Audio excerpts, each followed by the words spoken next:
If you asked me a few years ago what it feels like knowing your own family hates you, I would have said you're exaggerating.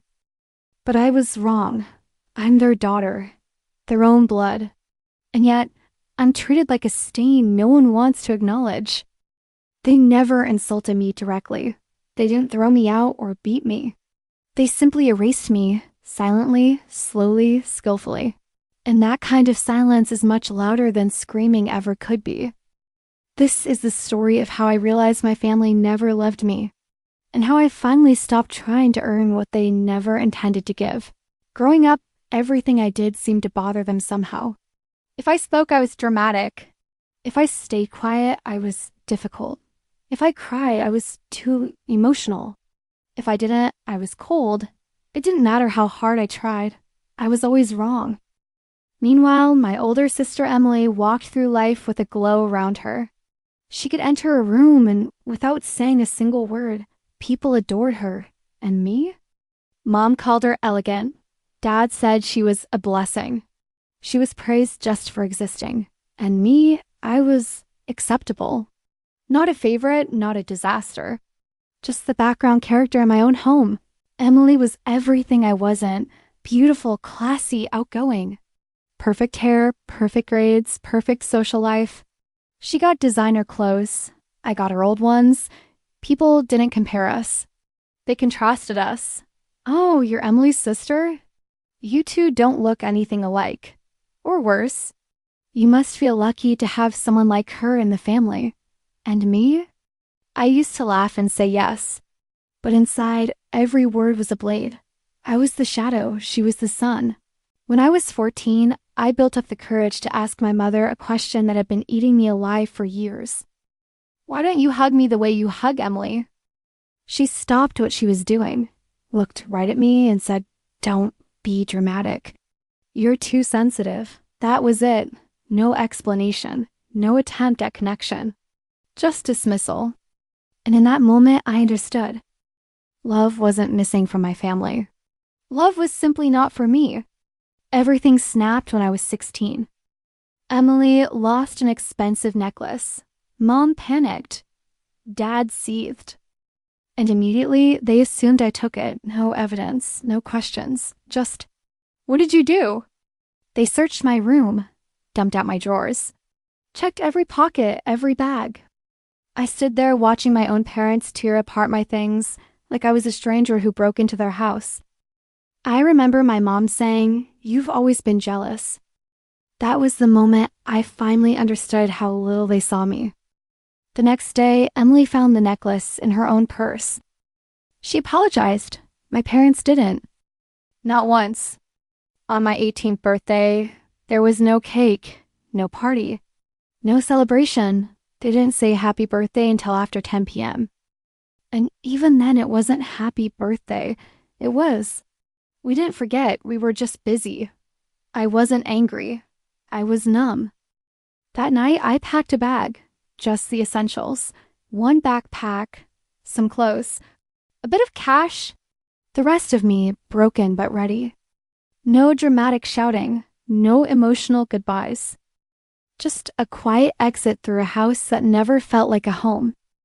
And not one person tried to stop me. Healing wasn't instant. There were nights I cried myself to sleep, even after everything they'd done. Because, despite the pain, they were still my family. That's the cruelty of it. You can leave a house, but when the hurt lives in your blood, it doesn't leave so easily. But I worked. I learned. I grew. I found people who hugged me like I mattered, friends who listened when I spoke, a therapist who looked me in the eyes and said, "You are not wrong. You were rejected." That's when I finally allowed myself to grieve, not just my parents, but the version of myself who worked so hard to be enough for people who never loved her. Years later, I went back, not for them, but for me. I needed to see if the emptiness I carried was just memory or still reality. I walked through the door, and my mother said, "Oh, you're here. Not, 'I missed you.' Not, 'How have you been?' Not even a smile. Just 3 words that said everything. My sister gave me a polite smile, the kind you give a cashier. My father nodded. That was it. Dinner was quiet. Like I had never left. Like I had never been gone. Like I was never important enough to miss. Finally, after an hour of silence, my mother sighed and said, "You always made things difficult." And I looked right at her and said, "No, I just stopped accepting being treated like a mistake." She froze. My father looked away. Emily said nothing. For the first time, they were the ones silenced. For years, I thought the problem was me. That maybe I was unlovable, broken, too emotional, not good enough. But now I know the truth. Some families don't hate you because of who you are. They hate you because you aren't who they wanted. They wanted obedience. I chose honesty. They wanted submission. I chose individuality. And for that, they called me difficult. In reality, I was the only one brave enough to break the pattern. Today, I have peace, not because everything is perfect, but because I'm finally somewhere I'm chosen. My friends became my family. My partner became my safe place. My home became the place where my absence would be noticed.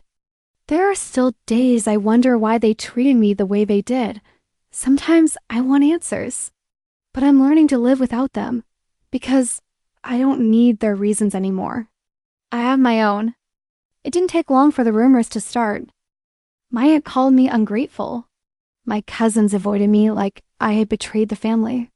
Old friends whispered behind my back, repeating the version of the story my parents created. In their version, I walked away for no reason. I was dramatic, unbalanced, cruel. My mother even told people. She always liked playing the victim. But did any of them call me? Ask what really happened? Ask how a teenager survived being ignored in her own home? No. It was easier to demonize me than to understand me. That's when I stopped trying to defend myself. Let them tell their story. I was busy living mine. Growing up unwanted trains your brain in subtle, destructive ways. I said, sorry, for things that weren't my fault. I feared upsetting people just by existing. I apologized before I even spoke.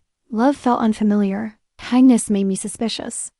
Compliments felt like traps. And every time someone raised their voice, no matter who it was, I felt like I was 7 years old again, waiting to be blamed for something I didn't do. Healing wasn't about moving on. It was about unlearning everything my family taught me about myself. About understanding that kindness isn't pity, silence isn't normal, and love isn't supposed to hurt like that. The first time someone told me they loved me, I didn't know how to feel, not because I didn't believe them, but because love had never been a safe place before. I kept waiting for the shift. The moment they decide I was too much, too emotional, too hard to love, but they didn't. Instead, they listened. They stayed. They saw me. And that's how I realized the problem was never that I was unlovable. The problem was that I was trying to be loved by people who didn't know how to love at all. There was a day, I remember it clearly, when I woke up and realized I no longer wished things had been different. It hit me all at once. I didn't want their apology anymore. I didn't want their approval. I didn't want their version of family. I wanted peace, respect, connection. And I finally understood. You don't need the people who hurt you to acknowledge it. For you to heal from it, some breaks don't need to be fixed. They need to be left behind. That day, I didn't lose a family. I found myself. If you're listening to this and you've ever felt like the outsider in your own home, the overlooked one, the blamed one, the forgotten one, here's something I want you to know. You were never too much. You were never impossible to love. You were just planted in the wrong soil, and walking away wasn't betrayal. It was survival.